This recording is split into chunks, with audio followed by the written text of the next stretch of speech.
I was going to start this talk differently, but I figured I'd start by introducing myself. My name is Mercedes Peters, and I'm a Mi'kmaq woman, and I figured I'd let you all know that we're actually sitting and learning today on the traditional unceded and unsurrendered territory of my people, the Mi'kmaq.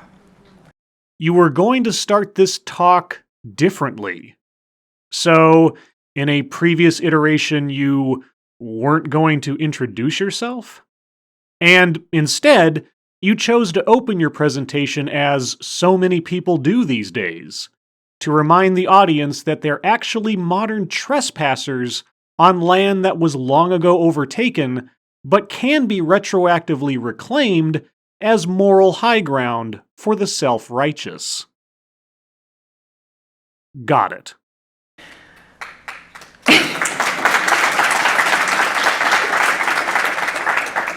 I'm not sure what is more bizarre, that the audience is applauding the implicit accusation of passive wrongdoing they've just had laid at their feet, or the fact that the person claiming offense is laughing at their approval of her moral complaint. Or maybe she's laughing in triumph that she has succeeded in making the audience validate their deference to her way of thinking. There are just so many possibilities. But I do want to have an uncomfortable conversation with you. Uncomfortable conversations are my speciality. First, I'm going to tell you a story. So when I was in the final year of my undergrad, I signed up for an Indigenous Issues course. I didn't take it because I thought I'd learn anything new. You took a college course not to learn anything.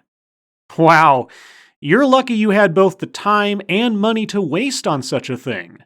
That is a privilege that most people do not enjoy.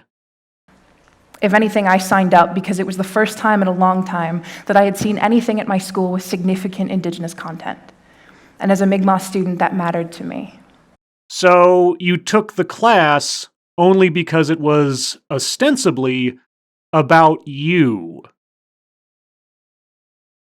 Got it. From what I can remember, there were 50 students in the class. 6 of us were Indigenous, meaning we were either part of a First Nation like me, Métis, or Inuit. And I think all of us were there for similar reasons. Similar reasons? Like not to learn anything? I didn't take it because I thought I'd learn anything new. The course description had caught our eye. The whole point of the course was to look at Indigenous histories and Indigenous realities, to challenge the way that we see Canada's past and present, to decolonize it, if you will. It was like, finally, we were going to have an opportunity to have honest conversations about what it was to be Indigenous in Canada. Honest conversations where you're not there to learn anything. Got it. The instructor was white.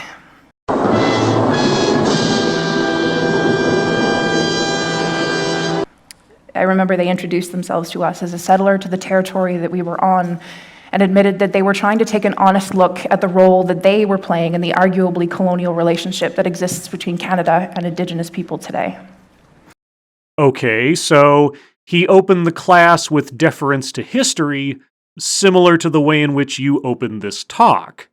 He was doing his best to be respectful. Got it. They also said that we had to take an honest look at some really difficult material that we would be learning over the next few weeks. I was hopeful. This was an opportunity to have these conversations, and so I went in a little uneasy, because when you're talking to people who have never heard your history before, it can get rough. But I was still hopeful. They were not there to hear your history. They were there to take an Indigenous Issues course. You elected to take the class, but you were not there as an instructor or as a guest speaker. You were there to learn, which is not what you actually went there to do. I didn't take it because I thought I'd learn anything new. Honestly, am I missing something?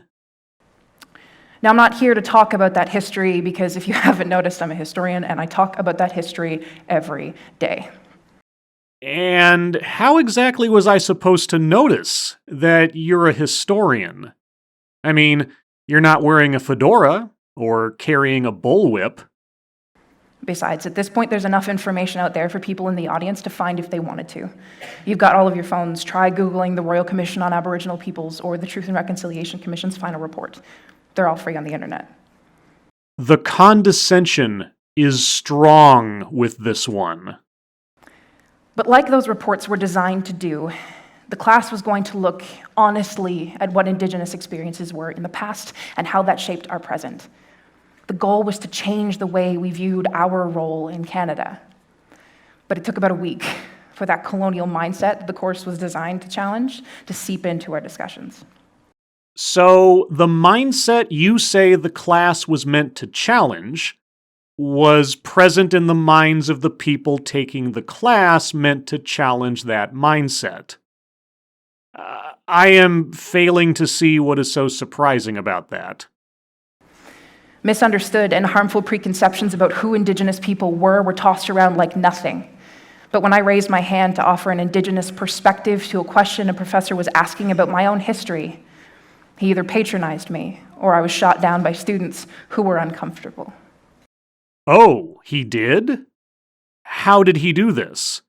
What did you say, and what was his response? I would love to hear some examples of the instructor's misbehavior. But that aside, it was not a class about your history.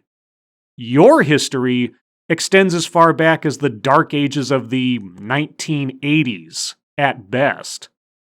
It was an issues class, a high-level survey of information and history, a class that you did not attend in order to learn anything, but instead, you seem to have been there to audit the class for your version of accuracy and to chastise those present for not pleasing you. Debates in class turned into defensive attacks. Students came not ready to listen and to learn, but armed with defensive comments that all began to sound the same. They did not come to listen and to learn from the class instructor? Or they did not come to listen and to learn from you? That's not my fault. I didn't do it to you. Canada's not like that anymore. Those are all responses to accusations of wrongdoing. And the reverse to those responses would indicate that you were blaming the other students for yours and your people's problems. That the situation in Canada today is exactly as it was in the past. So you are upset that the other students were not sympathizing with your claimed victimhood or deferring to your characterizing them as villains. Got it. And finally, when the instructor wasn't busy fighting against me because my Indigenous knowledge countered what he had read in a book, he had stopped calling on me completely. Should we be surprised by this? In a course designed to look honestly at Indigenous experiences, those Indigenous experiences were ignored. No, you were apparently being disruptive and obnoxious, so you were being ignored. Because, and I do hate to tell you this, you do not possess and embody all Indigenous knowledge and experience. Early on in the term, we learned about something called the Indian problem, and if you don't know what that is, let me break it down for you really quick. The Indian problem was the government's name for the issue they thought assimilation policy would solve. That's residential schools or the 60s scoop. It was what the Indian Act was designed to solve. The Indian problem would only be fixed if Indigenous people assimilated completely or were gradually exterminated, whichever came first, through whatever means. And at one point in a not-so-distant past, I'm talking 1970s and 1980s, and it's starting to make a comeback, there were many Canadians who knew what it meant and used it on the daily. And there were many Canadians in positions of power that would do whatever it took to solve that problem, regardless of how horrific we see it now. regardless of however horrific we see it now. So now those notions are horrific. They are seen as regressive and terrible. But some people, 4 decades ago, said things that called back to those ideas and that long-defunct legislation. So, why are you living in a past that you never experienced again? Who is advocating for indigenous extinction today, and what offices do they hold? It's the reason why many of my family members suffer today. It existed.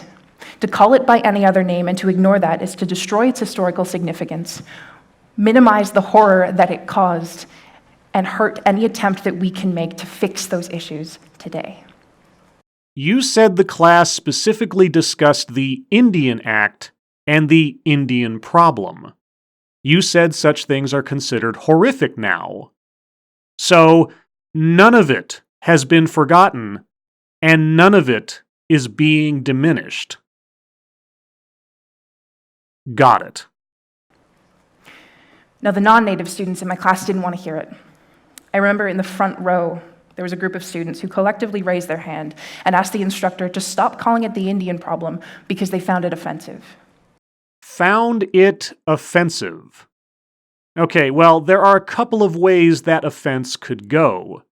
Now, my first notion is that they were being virtuous in not wanting Indians to be classified as a problem, even if the term is a historically accurate reference.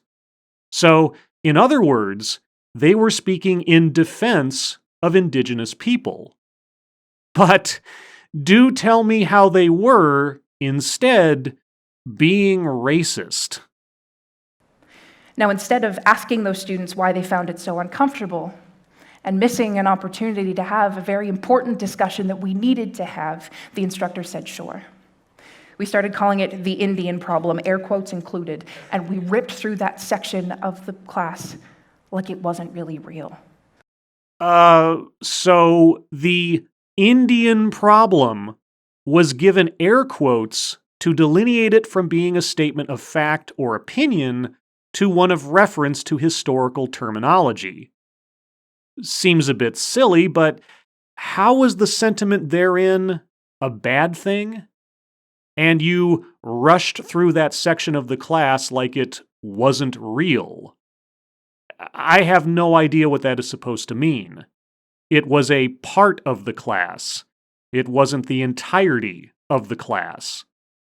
See, a lot of this talk is sorely dependent on taking our speaker's word for what she is describing. And I have not been given any reason to think that she is all that reliable. We treated it like some mythical farce, and I felt heavy. That is a you problem. That is not their problem. I left that class early. I couldn't finish it. I couldn't deal with it. Those students, by not wanting to hear the uncomfortable stuff, made it very easy to forget, by supper time, what I had to walk out of that classroom carrying on my back.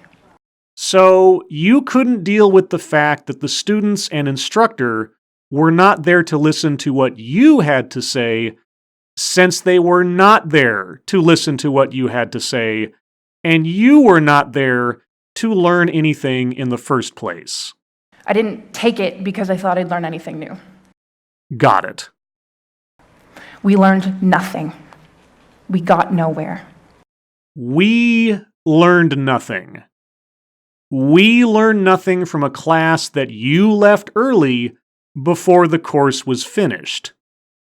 We learned nothing from a class that you did not attend in order to learn anything in the first place. We learned nothing. Got it. It's an eerie reflection of the world outside the classroom. Now, I'm going to be honest with you, and so I ask that when you leave, you're honest with yourselves. I'm pretty white looking for a native kid, aren't I? I guess? And if at least half of you in this audience didn't think, Well, how come the Indigenous historian on stage doesn't look Indigenous? I'd be surprised. So congrats if you didn't, but it's okay if you did. So, you're assuming to know the thoughts of others, but whatever their thoughts, all of it is okay. So, why even bring it up? But see, that's that thing. It's that precise thought, well, she doesn't look Native, that gives me the privilege that I carry. A precise thought you are projecting onto others. Got it. And I want to remember that. So with that baseline assumption held, I want to have a conversation, all of you and I, about privilege. In particular, about white privilege. Color me surprised. So in November 2016, Moroccan Pulitzer Prize finalist Leila Lalami wrote an article for the New York Times called The Identity Politics of Whiteness. And in it, she says that racial identity is taken to be exclusive to people of color. When we speak about race, it is in connection with African Americans or Latinos or Asians or Native people or some other group that has been designated a minority. White is seen as the default, the absence of race. In the school curriculums, 1 month is reserved for the study of Black history, while the rest of the year is just plain history. People will tell you that they are fans of Black or Latin music, but few will claim that they love white music. Well, and maybe it's just me, but I rarely hear about music genres described in terms of race. I hear punk, country, R&B, industrial, alternative, classical, rap, etc., etc. But then, that's just my perspective. The same as the author of that piece is merely expressing their perspective. Our speaker can't seem to get away from seeing the world and herself in the frame of hive minds. Whiteness is seen as the default. See, when I walk down the street, people don't point at me and go, there goes a Native woman. But see, the thing is, they also don't go, there goes a white woman. Most people will just say, there's a woman there, and that's if they pick me out of a crowd, because they're not going to notice me, because I am that default, because my skin is white, and I carry those privileges. So, people don't say, there goes a white woman, and they don't say, there goes a Native woman. They just see you as a woman? And that's a bad thing? And you know why they are thinking whatever they are thinking. Because of whiteness. You know this to be true. You are not projecting. You are not being racist. Got it. When people first meet me, they don't automatically assume that I'm Mi'kmaq. I can choose whether or not to tell them that I'm Mi'kmaq, and that is perhaps the biggest privilege that I carry, because there are friends and loved ones of mine who can't make that choice. So you decide whether to make your cultural ancestry an issue. Your friends and loved ones have no choice for that to be an issue because, obviously, people who look at them immediately know their ancestry and are thinking poorly of them as a result. Got it. It means that if I got tired of educating people about Indigenous issues, of feeling sick to my stomach every time the news reports that one of us has gone missing, worrying about how we're going to solve the suicide crisis in our communities, about how we're going to protect our children from water pollution and land desecration, about learning my language fast enough so I can pass it on to my kids so that they won't lose it like I did, I could drop it all and walk away, and no one would ever know. Wow. That is a whole lot of vastly different things you've shouldered to educate others about. Things that no one would ever know if it were not for your strained efforts.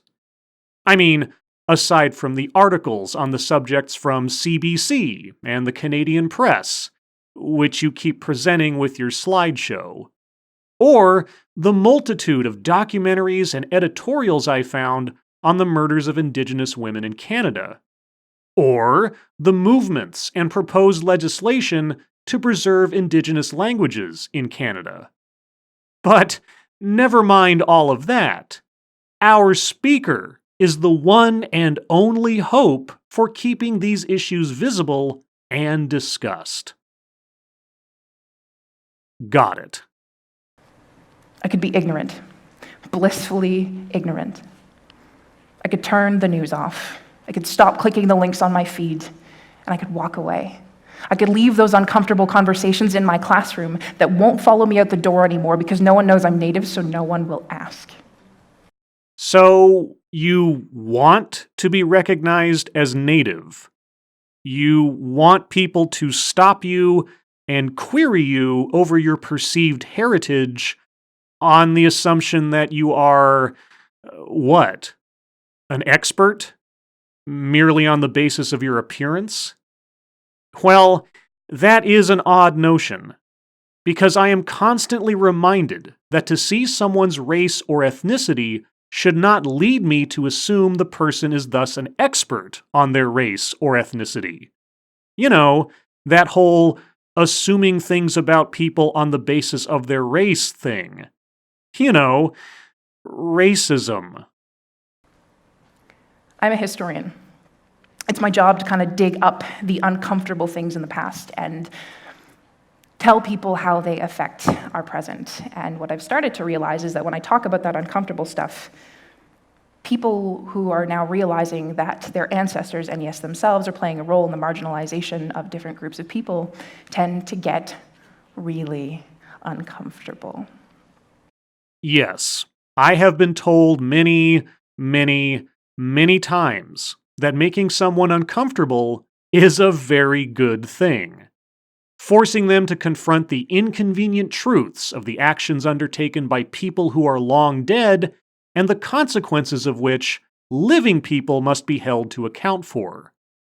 And so, our speaker's job, as I understand it from this presentation, is to use history in order to make people feel uncomfortable.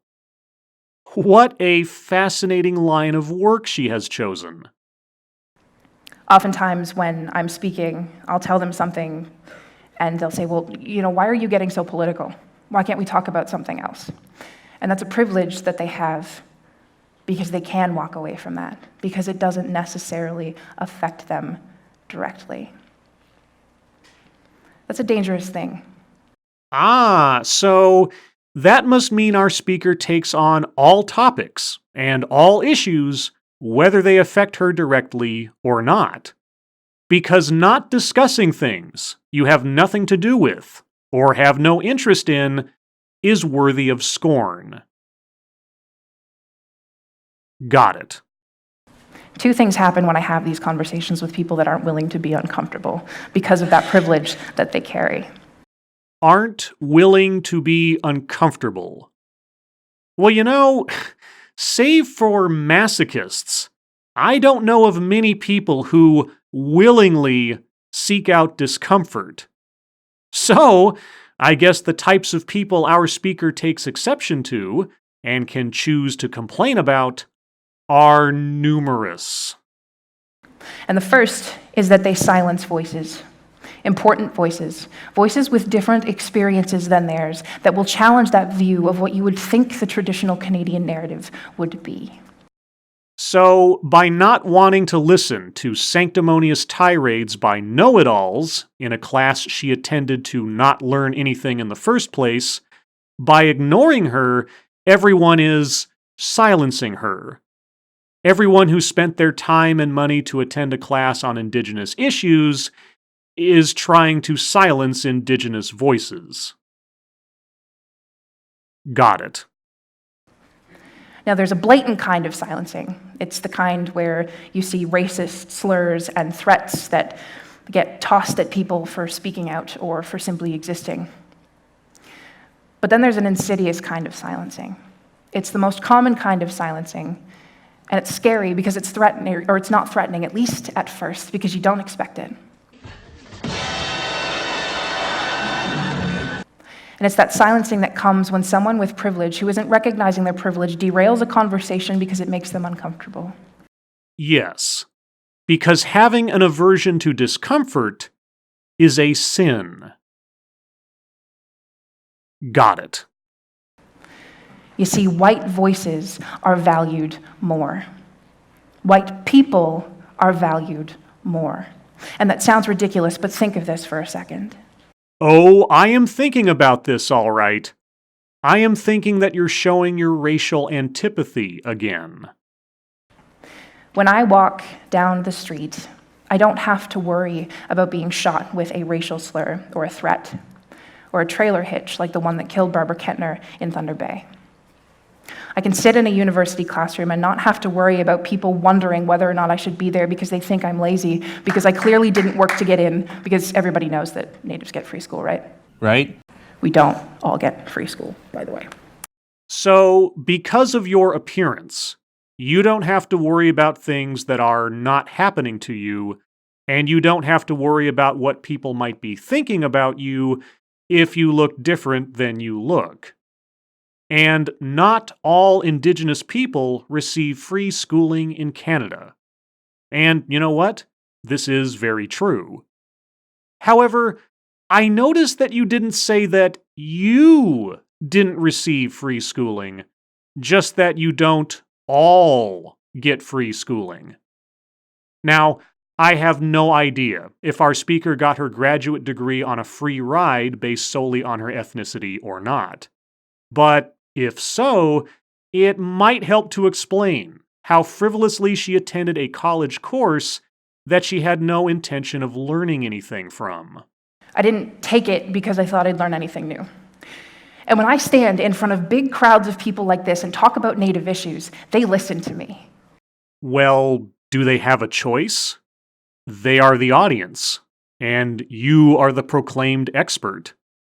Why wouldn't they listen to you? They don't write me off as the angry Indian very quickly. I'm not whiny. You're not whiny. So, when you're on a stage with a captive audience, you are listened to, and that is the correct outcome. But in a classroom where you're a know-it-all arguing with the teacher and other students, you are not listened to and dismissed as an angry native. So, the only correct circumstance when it comes to Indigenous issues is that everyone listens to you without question. Got it. In fact, they say things like, "Wow, you are so articulate. You're so patient. You don't get mad at me when I say the wrong thing like other Native people do." Is that what they say? I guess I'll just have to take your word for it. My voice, when it isn't automatically connected to my indigeneity, is valued more, often in comparison to other Native voices. And frankly, that scares the hell out of me. Again, if you say so, I'll just have to take your word for it. Though, how your voice on Indigenous issues wouldn't be associated with your indigeneity when your indigeneity is your premier tool for asserting any authority on the subject is beyond me. Because voices that do not have the same experiences that I do, ones that can change the world, are being shut down. Like yours is. You know, by all of those people who don't like to be uncomfortable, or that teacher, and those students. I mean, which is it? Does your appearance indemnify you from hardship, or doesn't it? Is your voice more prominent based on the way you look? Or are you still being oppressed because of your heritage? I am getting a lot of mixed messages here. The more privilege that you have, the more power that you have, which means that you have the power to silence, whether you mean to or not. Well, don't you have that power? Because of how you look? Is there anyone that you might be trying to silence, whether you mean to or not? But you also have the power to change the world. You have the power to make things move. In order to do that in a way that does no harm, though, first you have to learn to listen. Does learning to listen mean to agree without question? Because that is the message you are sending here, whether you mean to or not. Listen to people who have had different experiences than yours. Learn to hear what they're saying, even if what they're saying makes you uncomfortable.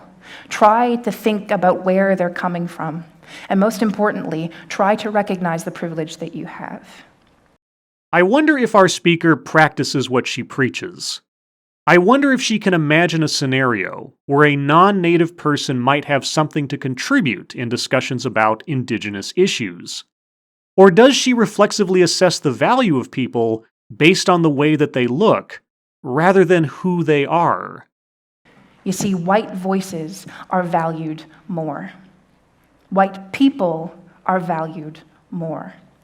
Oh, I guess I don't have to wonder at all. In that moment, when we realize that because of things that we cannot control and that we did not earn, we walk an easier path than other people, things like our sexuality, our gender, or the color of our skin, that's when the real work can begin. Yes, the real work of atoning for the sin of just being what you are. Because what you are is bad unless what you are is good. At least, as determined by our speaker. Got it. One of my elders told me once that you can't learn anything new while you're still speaking. Given your preference for captive audiences and an absence of contrary opinions, I believe your elder may be on to something.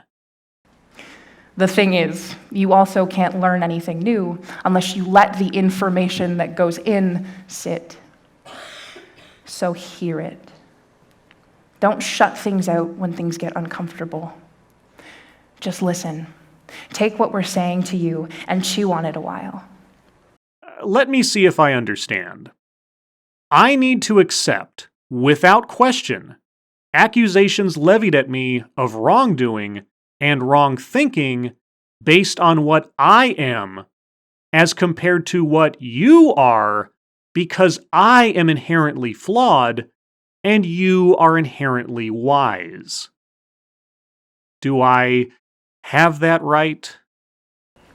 When we say things like, with privilege, you're helping contribute to a system of marginalization and oppression, we're not saying that you're a bad person individually. Yes, you are. That is exactly what you are saying. We're trying to tell you that if you continue to ignore what we're saying because of your own prejudices that you might not know exist, you're contributing to the problem. Oh, so if we don't listen and agree with you without question, then we would be bad people individually. Got it. Learn and be aware of the privilege that you hold. Or you can walk away. You can ask the instructor to change the subject, like those students in my class did. Nothing you said made it seem like the students were trying to change the subject. It sounded more like they were taking a historical reference as social commentary, so the teacher added air quotes to help distinguish it in the course of discussion. But, hey, you go on assuming the motives of those you take exception with.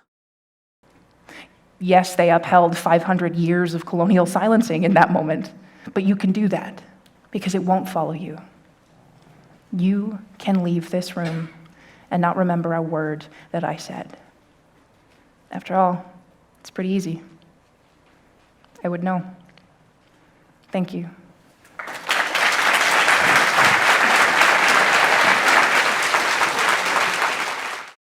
First and foremost, the issues of the First Nations people of Canada may indeed be as concerning as our speaker suggests.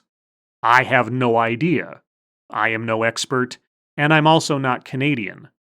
Just as in America, I am sure there are several real and relevant things to discuss when it comes to equal rights and opportunities in Canada, as with the rest of the world. But our speaker is perhaps the worst bearer for this bad news. The official title of this talk is Lessons in White Privilege from a Light-Skinned Lenu. And yet, our speaker's white privilege seems to be malfunctioning. Because, despite her skin color, people were apparently not paying attention to what she had to say in that class.